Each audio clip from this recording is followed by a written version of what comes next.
CM Yogi Adityanath का बदायूं द्वारा प्रत्याशी बदलने पर साधा, सपा पर निशाना, बोले चुनाव को समाजवादी पार्टी ने बनाया मजाक का विषय।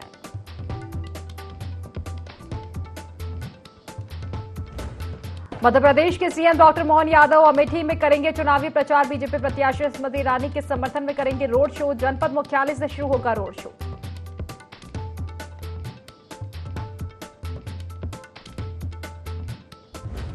कौशाम्बी की बेटी ने दुबई में लहराया भारत का परचम। 21वीं एथलेटिक्स चैंपियनशिप में जीता कांस्य पदक। घर पर लगी बधाई देने वालों की भीड़।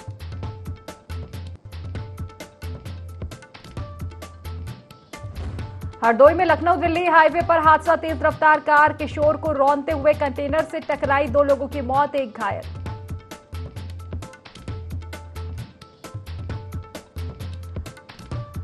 लखीमपुर खीरी के चचरा गांव में लगी आग, 5 घर जलकर हुए राख, लाखों के नुकसान का अनुमान।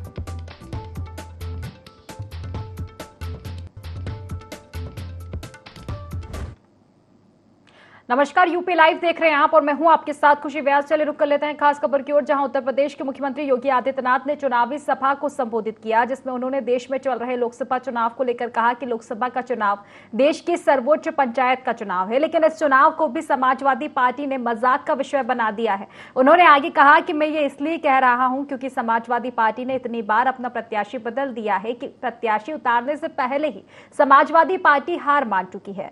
तो देखिए, सीएम योगी आदित्यनाथ की चुनावी सभा हुई और इस दौरान उन्होंने आप नहीं है, बस मुझे बकस दो। ये परिवर्तन अब बहनों और भाइयों, हाईवे, रेलवे, मेट्रो, हर घर नल की योजना भी संजीव दिवाकर कह रहे थे, पानी की घर घर तक आरओ का पानी पहुंचाएंगे, मीठा पानी पहुंचाएंगे, चिंता मत करो। खारा पानी की समस्या का समाधान होगा और जलेसर के घंटे को पूरे देश के अंदर बजाने का काम भी करेंगे। 1 डिस्ट्रिक्ट 1 प्रोडक्ट में यहां के हस्तशिल्पी और कारीगरों का सम्मान हुआ ना, यहां के घुंघरू और यहां का घंटा पूरे देश के अंदर धर्म स्थलों पर बजता है, हर जगह बजता है। बहनों और भाइयों, सरकार में कार्य करने की इच्छा शक्ति होनी चाहिए। आज सरकार मेडिकल कॉलेज भी बना रही है, आईआईटी बना रही है, आईआईएम बना रही है, एक्सप्रेसवे भी बना रही है, हाईवे भी बना रही है, एम्स भी बना रही है, ट्रिपल आईटी बना रही है, वर्ल्ड क्लास यूनिवर्सिटी बना रही है, एनआईटी बना रही है और साथ साथ गरीब कल्याणकारी योजनाओं की भी इतनी बौछारें कर दी है। आप सोचो, सपा बसपा कांग्रेस की सरकार के समय लोग भूखों मरते थे और मोदी जी के शासन में 80 करोड़ लोगों को फ्री में राशन की सुविधा का प्राप्त लाभ हो रहा है। अब देखो ना, 1947 में भारत को तोड़ करके पाकिस्तान बना, बड़े ठसक के साथ इन्होंने पाकिस्तान बनाया, क्षेत्रफल ज्यादा लिया, आबादी कम गई और आज भारत 80 करोड़ लोगों को फ्री राशन दे रहा है, पाकिस्तान में 23 करोड़ लोग भूखों मर रहे हैं। आप देखते होंगे 1 किलो आटा के लिए कैसे छीना झपटी होती है, कैसे छीना झपटी होती है। ये पाकिस्तान के हाल है। सपा बसपा कांग्रेस की सरकार में लोग भूखों मरते थे, किसान आत्महत्या करता था। आज किसान को देश के अंदर 12 करोड़ किसानों को प्रधानमंत्री किसान सम्मान निधि का लाभ मिल रहा है। गरीब के घर में शौचालय बन गए, 12 करोड़ गरीबों के घर में शौचालय। रसोई गैस के सिलेंडर के लिए कांग्रेस की सरकार में कैसे मारपीट होती थी। अगर त्योहार के दिन अगर रसोई गैस का सिलेंडर समाप्त हुआ तो घर के मुखिया की क्या हालत होती थी। मेहमान आ गए तो अपमान होता था। अगर सिलेंडर लेने के लिए एजेंसी में चले गए तो पुलिस का डंडा बजता था और खाली सिलेंडर लेके आ गए तो घर में बेलना से मार अलग से पड़ जाती थी, होता था ना।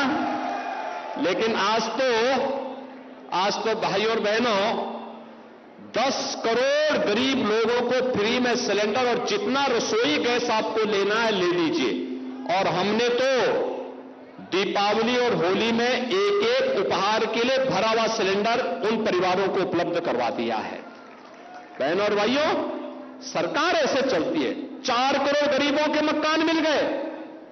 मोदी जी ने कहा है 3 करोड़ और गरीबों को मकान देंगे। और मोदी जी का संदेश है देश को 100% सैचुरेशन की तरफ लेके जाना है। 100% सैचुरेशन का मतलब जिसके पास मकान नहीं उसको मकान मिलेगा, जिसके पास जमीन नहीं उसको जमीन का पट्टा मिलेगा, जिसके पास राशन कार्ड नहीं उसको राशन कार्ड मिलेगा, जिसके पास जॉब नहीं उसको रोजगार मिलेगा, जिसके पास हस्तशिल्पी है, कारीगर है, उसको उसका कारोबार के लिए पैसा दिया जाएगा।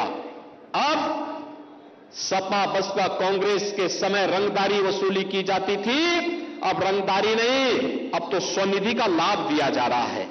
सपा के गुंडे आकर के वसूली करते थे, गरीबों की पट्टों पर जमीनों पर कब्जा करते थे। अब तो यह कह दिया गया जिस जमीन पर जिस गरीब का कब्जा है, मकान बना हुआ है, उस जमीन का मालिकाना अधिकार उसी व्यक्ति के लिए होगा। यह भी व्यवस्था सुनिश्चित कर दी गई है।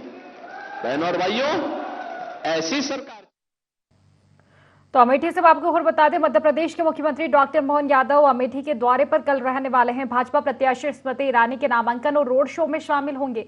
बीजेपी प्रत्याशी स्मृति ईरानी गौरीगंज कलेक्ट्रेट में अपना नामांकन दाखिल करेंगे। सुबह करीब 10:15 पर जनपद मुख्यालय से रोड शो शुरू होगा। आपको बता दें कि मध्य प्रदेश के सीएम डॉक्टर मोहन यादव अमेठी के दौरे पर रहने वाले हैं।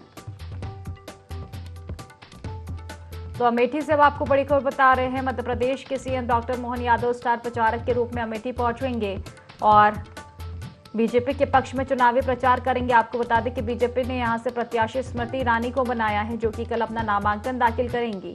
तो नामांकन दाखिल करने के साथ ही रोड शो भी किया जाएगा, जिसमें सीएम डॉक्टर मोहन यादव शामिल होंगे। बीजेपी प्रत्याशी स्मृति ईरानी गौरीगंज कलेक्ट्रेट में अपना नामांकन दाखिल करने वाली है। सुबह करीब 10:15 पर जनपद मुख्यालय से रोड शो शुरू किया जाएगा।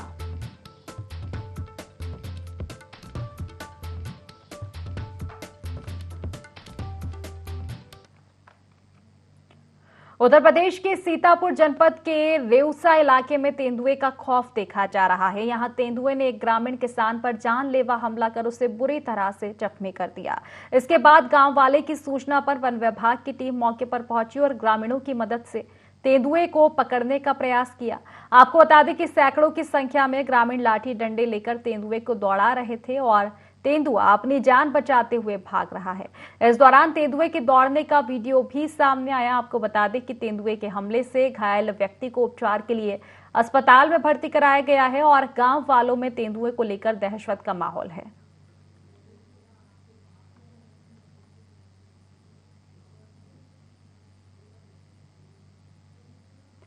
तो सीतापुर में किसान पर जानलेवा हमला किया है तेंदुए ने। किसान जख्मी हो गया है, जिसे अस्पताल में भर्ती कराया गया है। तो तेंदुए को लेकर अब गांव वालों में दहशत का माहौल है। आतंक यहां पर तेंदुए का देखा गया है। एक किसान पर जानलेवा हमला किया, जिससे किसान गंभीर रूप से घायल हो गया है। घायल को अस्पताल में भर्ती कराया गया है।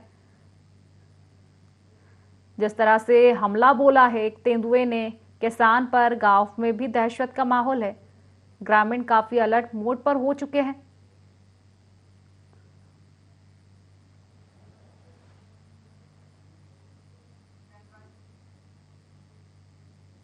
जनपद सिद्धार्थनगर के विभिन्न हाई स्कूल और इंटरमीडिएट कॉलेज के मेधावी 105 छात्र छात्राओं का सम्मान समारोह का आयोजन जिला कलेक्टर सभागार में किया गया।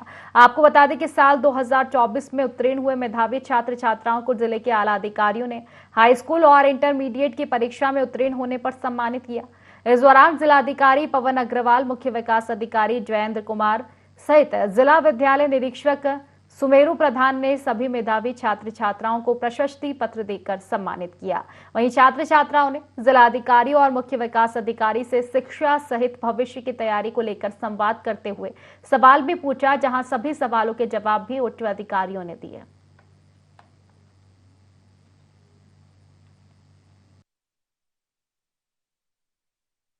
हमारे जनपद में जो टॉपर्स बच्चे हैं, जो स्टेट में टॉप किए हैं, ऐसे 9 बच्चे हैं। 8 बच्चे इंटरमीडिएट के हैं जिन्होंने स्टेट के टॉपर्स में दूसरा, तीसरा, चौथा, 5वां, 6वां, 7वां, 8वां ये संयुक्त रूप से स्थान प्राप्त किए हैं। मेरिट में टॉप 10 के बच्चे हैं। ऐसे बच्चों को जिलाधिकारी महोदय के हाथों से सम्मान पत्र दिया गया है। ये संख्या कुल 105 की संख्या थी। चलिए गोंडा से अब आपको खबर बता दें, बीजेपी सांसद बृजभूषण शरण सिंह दरगाह पहुंचे और उस कार्यक्रम में शामिल हुए। सांसद के समर्थक में मौजूद रहे लोग। यहां पर मुस्लिम समाज ने फूल माला पहनाकर स्वागत किया। सांसद ने सोशल मीडिया पर वीडियो पोस्ट किया है। तो गोंडा से खबर बता रहे हैं, बीजेपी सांसद बृजभूषण शरण दरगाह पहुंचे और उस कार्यक्रम में शामिल हुए। सांसद के समर्थक इस दौरान मौजूद रहे। मुस्लिम समाज ने फूल माला पहनाकर उनका स्वागत किया है। सांसद ने सोशल मीडिया पर वीडियो पोस्ट किया है। तो गोंडा से खबर बता रहे हैं, बीजेपी सांसद बृजभूषण शरण सिंह दरगाह पहुंचे हैं और इस कार्यक्रम में शामिल हुए हैं। सांसद के समर्थक इस दौरान मौजूद रहे। तो मुस्लिम समाज ने फूल माला पहनाकर उनका स्वागत किया। सांसद ने सोशल मीडिया पर वीडियो पोस्ट किया है।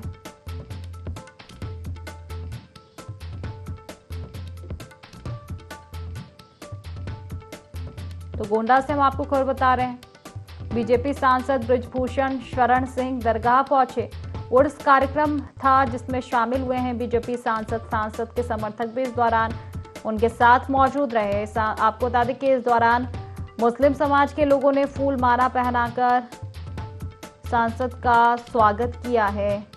सांसद ने सोशल मीडिया पर वीडियो पोस्ट किया है इस कार्यक्रम का।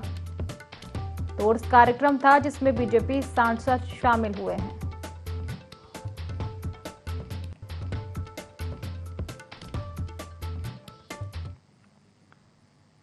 चलिए आगरा से अब आपको खबर बता दें, लोगों ने चुनाव बहिष्कार के बैनर लगाए हैं। विकास कार्य न होने से नाराज लोगों ने नगर निगम और जिला प्रशासन पर लापरवाही के आरोप लगाए। बैनर पर लिखा, विकास नहीं तो वोट नहीं।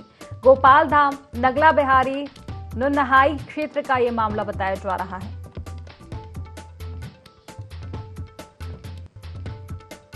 तो आगरा से खबर बता रहे हैं, लोगों ने चुनाव बहिष्कार के बैनर लगाए हैं। तो देखिए, लोकसभा चुनाव लगातार जारी है। पहले और दूसरे चरण की वोटिंग हो चुकी है। देश भर में देखा जाए तो इस बार वोटिंग परसेंटेज कम हो रहा है। इसको लेकर कहीं ना कहीं अब चुनाव आयोग, निर्वाचन आयोग सतर्क हो चुका है वोटिंग परसेंटेज को लेकर। लेकिन अभी भी कई ऐसी तस्वीरें, कई ऐसे क्षेत्र हैं जहां से ये तस्वीरें सामने आ रही है। चुनाव का बहिष्कार किया जा रहा है। विकास कार्य न होने से नाराज लोगों ने नगर निगम और जिला प्रशासन पर लापरवाही के आरोप लगाए हैं। आगरा में बैनर पर लिखा, विकास नहीं तो वोट नहीं। तो आगरा के गोपाल धाम नगला बिहारी नुनहाई क्षेत्र का यह मामला बताया जा रहा है, जहां लोगों ने बैनर लगाए हैं, मतदान का बहिष्कार किया है। कहा कि अगर विकास नहीं तो वोट नहीं। विकास कार्य न होने के चलते नाराज हैं ग्रामीण और इसी के चलते नगर निगम और जिला प्रशासन पर उन्होंने लापरवाही के आरोप लगाते हुए चुनाव का बहिष्कार किया है। पीलीभीत के सदर कोतवाली क्षेत्र के पुरानी पीलीभीत कोना में 2 किसानों पर बाघ ने हमला कर दिया। हमले में दोनों किसान गंभीर रूप से घायल हो गए, जिससे आक्रोशित ग्रामीणों ने पीलीभीत टनकपुर रोड पर चक्का जाम कर दिया। सूचना स्थानीय पुलिस को दी गई। पुलिस ने मौके पर पहुंचकर ग्रामीणों को समझाने का प्रयास किया। कड़ी मशक्कत के बाद ग्रामीणों ने जाम को खोला और घायलों को जिला अस्पताल में भर्ती कराया गया है।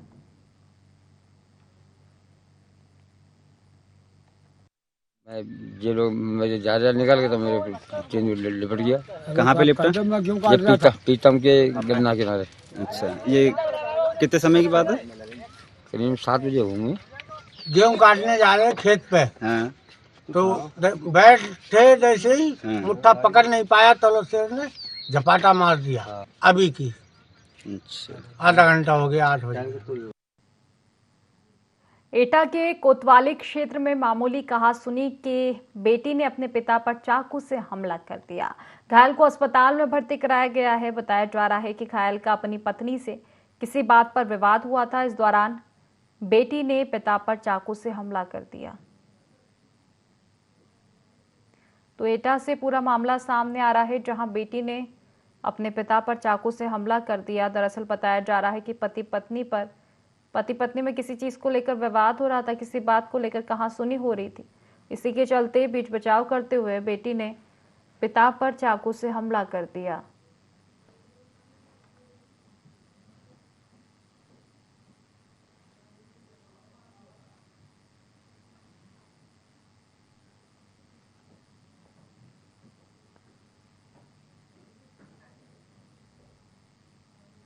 लखनऊ में समाजवादी पार्टी को एक बार फिर झटका लगा। सपा के पूर्व विधायक ड्रे चौबे और ग्राम प्रधान ने बीजेपी की सदस्यता ली है।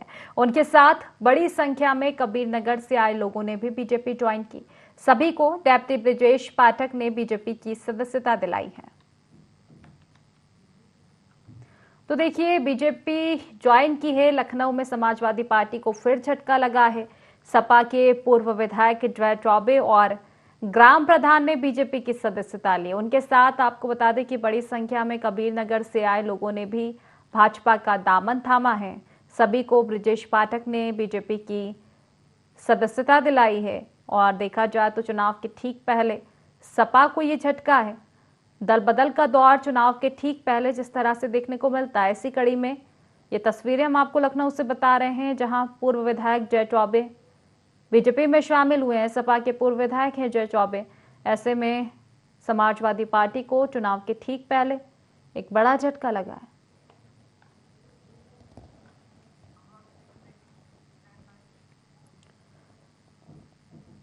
चलिए, अमरोहा से अब आपको खबर बता दें, एलटी लाइन की चपेट में आने से युवक की मौत हुई है। खेत से लाइन गुजर रही थी, जिसकी चपेट में आया है युवक। कटर से गेहूं निकालते समय हादसा हुआ। सैद नंगली थाना क्षेत्र का यह मामला बताया जा रहा है। अमरोहा से खबर बता रहे हैं, एलटी लाइन की चपेट में आने से युवक की मौत हुई है। आपको बता दें कि खेत से लाइन गुजर रही थी, इसी की चपेट में युवक आया। इसकी चपेट में आने से युवक की मौत हुई है। तो खेत में काम कर रहा था युवक और इसी दौरान उसके साथ हादसा हुआ। आपको बता दें कि एलटी लाइन जो कि खेत से गुजर रही थी, काम करते समय कटर से गेहूं निकालते समय हादसा हुआ युवक के साथ। एलटी लाइन की चपेट में आ गया युवक, मौत हो गई। सैद नकली थाना क्षेत्र का ये मामला बताया जा रहा है। तो अमरोहा के सैद नंगली थाना क्षेत्र का मामला बताया जा रहा है। युवक खेत में काम कर रहा था, कटर से गेहूं निकाल रहा था और इसी दरमियान खेत से ही गुजर रही एलटी लाइन की चपेट में आ गया युवक। एलटी लाइन की चपेट में आने से युवक की मौत हो गई है। तो अमरोहा के सैद नंगली थाना क्षेत्र से ये पूरा मामला बताया जा रहा है।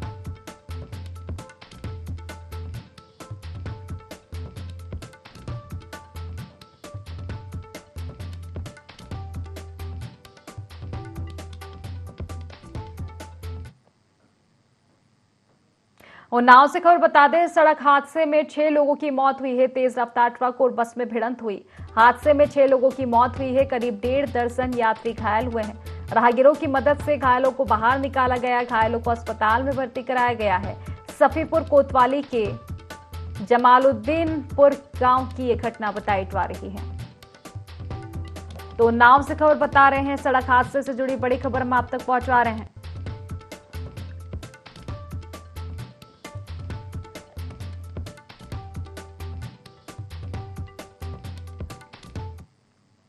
बहराइच के जिला पंचायत सभागार में भयमुक्त 100% मतदान को लेकर जागरूकता चौपाल का आयोजन किया गया। चौपाल का आयोजन भारतीय जनता पार्टी के पत्र पत्रिका प्रकाशन विभाग की ओर से किया गया। कार्यक्रम में कवि, अधिवक्ता और साहित्यकार, प्रबुद्ध वर्ग के लोग समेत सैकड़ों लोग सम्मिलित हुए। मुख्य अतिथि भाजपा प्रदेश मंत्री और पत्र पत्रिका प्रकाशन विभाग के प्रदेश संयोजक मीना चौबे ने बताया कि इस कार्यक्रम के माध्यम से 100% भयमुक्त मतदान कराने के लिए लोगों को जागरूक किया गया है। उन्होंने कहा कि देश इंफ्रास्ट्रक्चर, सांस्कृतिक परंपरा, आध्यात्म सभी क्षेत्रों में आगे बढ़ रहा है।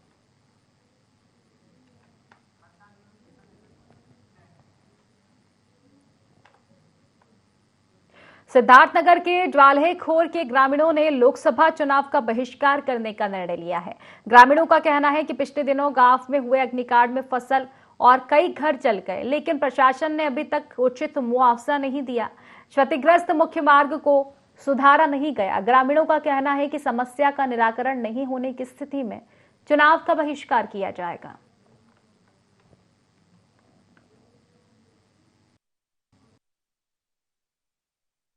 18 अप्रैल को हमारे यहाँ भीषण आग लगी थी, जिसमें हम सभी लोगों ने प्रशासन से संपर्क किया, लेकिन प्रशासन की कोई सहायता गांव तक नहीं पहुंची और जिससे हम सभी ग्रामवासियों का जो है बहुत क्षति हुआ है। दूसरी बात यह है कि हम सभी लोगों को जो है जिग्नेवा मार्ग तक पहुंचने में रास्ता बहुत जर्जर है, जिसका कोई प्रबंध नहीं किया जा रहा है। यदि हमारी मांगों को पूरा नहीं किया गया तो हम सभी लोग 2024 में लोकसभा मतदान का बहिष्कार करेंगे। वोट का बहिष्कार करना हमारी मजबूरी है। 18 अप्रैल को भयंकर आग लगने के कारण चारों तरफ त्राही मची हुई थी। प्रशासन से संपर्क साधने के बाद, लाख गुहार करने के बाद भी कोई प्रशासन का तंत्र हमारे यहाँ नहीं पहुंचा। लिहाजा मजबूर होकर के हम लोगों को चुनाव का बहिष्कार करने के अलावा और कोई चारा नहीं बचा। अगर प्रशासन इससे बचना चाहता है तो वह गांव के समस्त लोगों का जितना नुकसान हुआ है, मकान जले हैं, मकान का मुआवजा और उसके बाद फसल का मुआवजा, और इसके बाद जो हमारी तीसरी मांग है, एक जो कि सड़क की है, जिग्नेवा से होकर के जो सड़क हमारे गांव तक आती है, उस सड़क का निर्माण और साथ ही साथ एक दमकल केंद्र की स्थापना हमारे न्याय पंचायत स्तर पर, यही हमारी मांग है। कन्नौज में जिला अधिकारी शुभ्रांत कुमार शुक्ल और पुलिस अधीक्षक अमित कुमार आनंद ने तिवरा के डीएन इंटर कॉलेज में पोलिंग पार्टी रवानगी स्थल का निरीक्षण किया। इस दौरान दोनों ने अधिकारियों को जरूरी दिशा निर्देश दिए। इसके साथ ही नवीन मंडी में स्ट्रांग रूम और मतगणना स्थल का भी निरीक्षण किया है।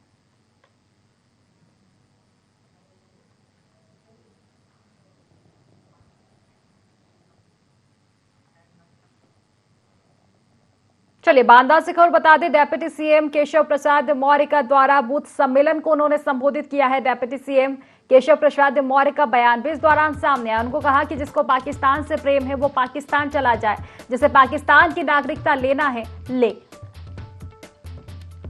बांदा से खबर बता रहे हैं, डेप्यूटी सीएम केशव प्रसाद मौर्य का द्वारा रहा बांदा का बूथ सम्मेलन को उन्होंने संबोधित किया और इस दौरान डेप्यूटी सीएम केशव प्रसाद मौर्य ने एक बयान दिया। उन्होंने कहा कि जिसको पाकिस्तान से प्रेम है वो पाकिस्तान चले जाए, जिसको पाकिस्तान की सदस्यता लेनी हो वो ले।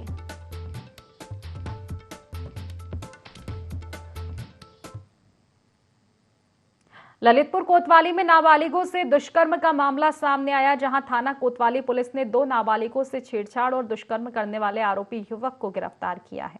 बता दें कि कोतवाली क्षेत्र के मोहल्ला रामनगर निवासी 2 नाबालिगों के परिजन ने आरोपी युवक पर छेड़छाड़ और दुष्कर्म का आरोप लगाया था और पुलिस से शिकायत की थी। बता दें कि ललितपुर कोतवाली पुलिस ने मामले को गंभीरता से लेते हुए जांच पड़ताल करके पॉक्सो एक्ट और अन्य धाराओं में मुकदमा दर्ज करके नाबालिगों का मेडिकल परीक्षण भी करवाया है।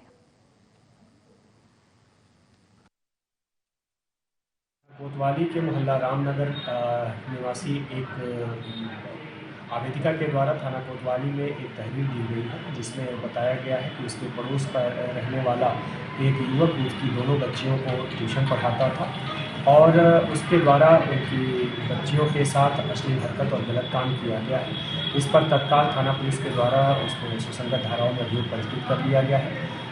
आरोपी को गिरफ्तार कर लिया गया है और आगे की अग्रिम विधिक कार्रवाई अमल में। फिलहाल इस बुलेटिन में बस इतना ही। आप बने रहिए IND24 के साथ। नमस्कार।